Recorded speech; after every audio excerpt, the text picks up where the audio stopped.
Puji Tuhan, salam sejahtera dalam kasih Tuhan kita Yesus Kristus.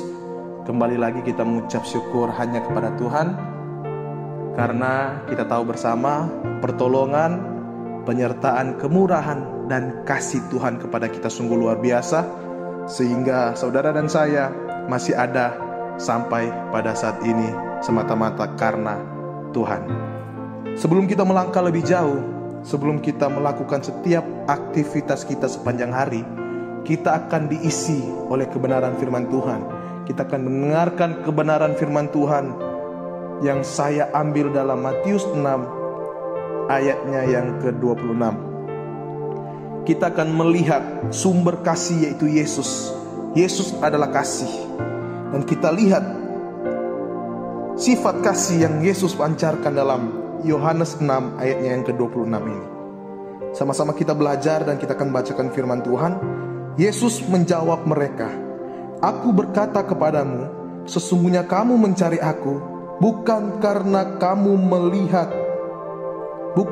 kamu telah melihat tanda-tanda, melainkan karena kamu telah makan roti itu dan kamu kenyang."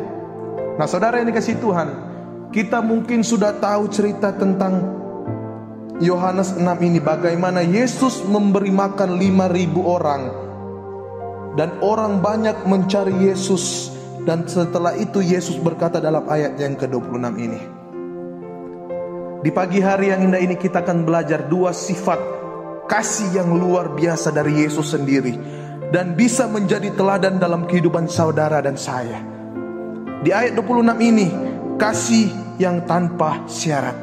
Kasih Yesus yang tidak bersyarat. Kenapa saya berkata demikian? Karena ternyata Yesus sudah mengetahui pemikiran dan hati mereka, bahwa mereka mencari Yesus bukan karena dia, bukan karena pribadi sendiri, bukan karena pribadi Yesus sendiri, tetapi karena mereka sudah kenyang, mereka sudah merasa lega, akhirnya mencari Yesus. Yesus sudah tahu mereka mencari Yesus ternyata karena hal jasmani, bukan karena mau mencari Yesus pribadinya sendiri. Tetapi walaupun Yesus sudah tahu ternyata mereka seperti ini, tetapi apa? Yesus tetap mengasihi mereka dengan memberi mereka makan sampai kenyang. Kasih yang tanpa syarat ini. Dan kalau kita juga belajar lebih, ternyata kasih Yesus di sini juga kasih yang mendidik. Mereka bisa menyadari bahwa perkataan Yesus, oh ternyata benar, ternyata kita hanya mencari hal jasmani, bukan mencari pribadinya. Ini bersifat kasih yang mendidik. Mungkin secara pemikiran kita, wah ini perkataan yang keras, tetapi tanpa kita sadari, mungkin ini bisa menyadari bahwa mereka harus mencari pribadi Yesus, jangan mencari hal jasmani. Ini adalah sifat yang mendidik. Tapi yang pertama kita akan belajar bahwa kasih yang tanpa syarat Yesus berikan dalam ayat 26 ini. Kita harus sama seperti Yesus. Kita harus belajar mengikuti teladan Yesus.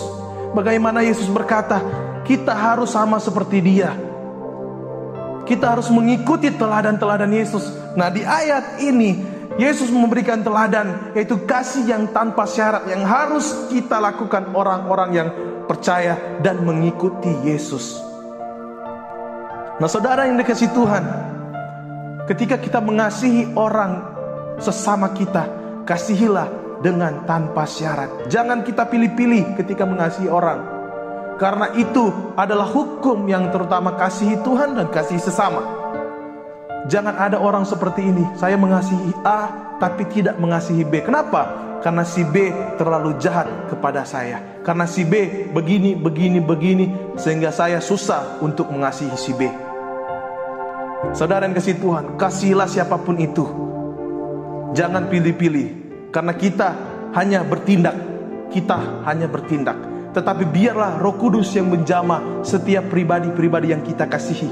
Mungkin sulit untuk kita mengasihi orang yang jahat kepada kita, tapi ketika kita melakukannya, bukan kita yang bertindak, Roh Kudus yang akan bertindak.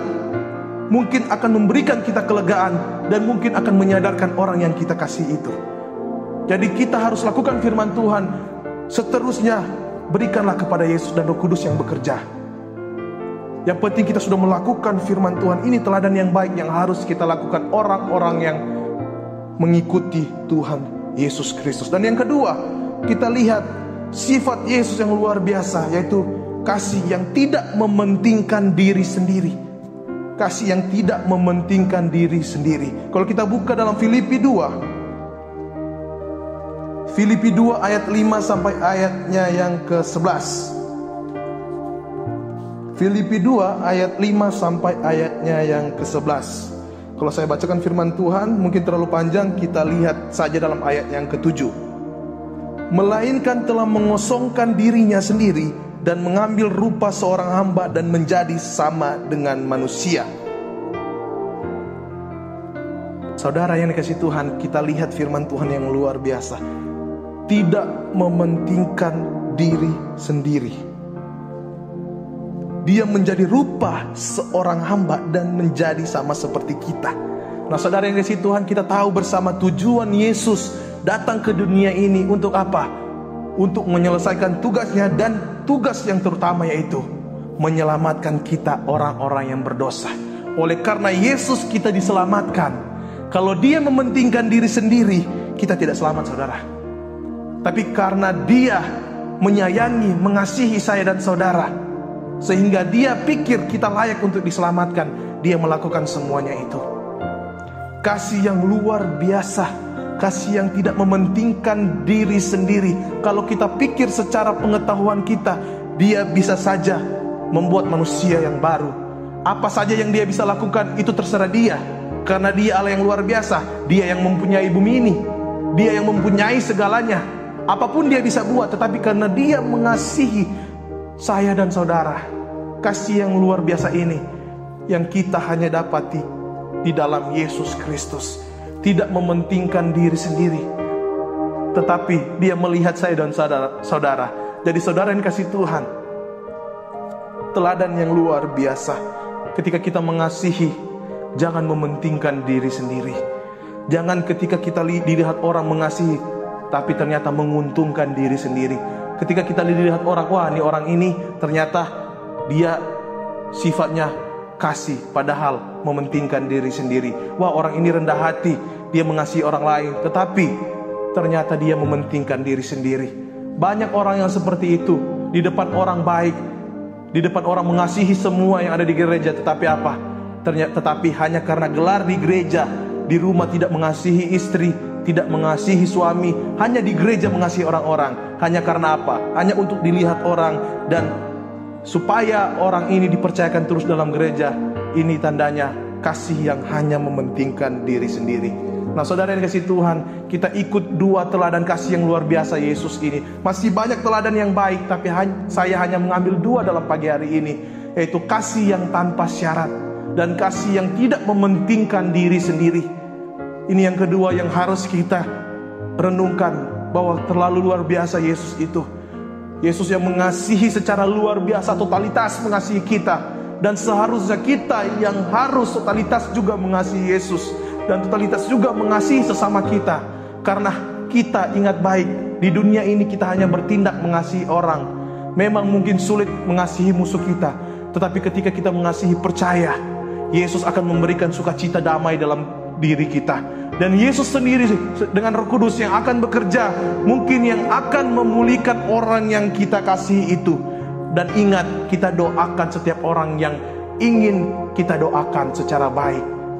Karena kita tahu bersama, doa orang benar bila dengan yakin didoakan, sangat besar kuasanya. Sedikit saya singgung dengan doa, karena kita berkomunikasi dengan Tuhan, dengan Yesus sendiri lewat doa. Ketika kita mengasihi orang, doakan orang itu. Ketika kita mengasihi musuh kita, mungkin kita rasa berat, doakan orang itu. Dan doakan bahwa kita harus diberikan kekuatan. Dan percaya Roh Kudus akan memberikan kekuatan bagi saudara dan saya. Puji Tuhan, renungan di pagi hari ini, mari kita tutup dalam doa. Bapa di dalam sorga, terima kasih buat teladan yang baik, bahwa Engkau adalah kasih itu Tuhan. Engkau sumber pengasih. Engkau yang sudah mengajarkan kami bahwa kami harus mengikuti teladan-Mu yang baik. Nah di pagi hari ini ya Tuhan, kami sudah diisi dengan firman-Mu. Terima kasih buat firman-Mu, semoga menjadi rema dalam kehidupan kami. Dan di sepanjang hari ini Engkau sertai, Engkau Allah Immanuel yang akan menyertai kami. Terus berkati kami, yang sakit Engkau sembuhkan di dalam nama Tuhan Yesus Kristus. Yang susah ya Tuhan Engkau hiburkan Tuhan.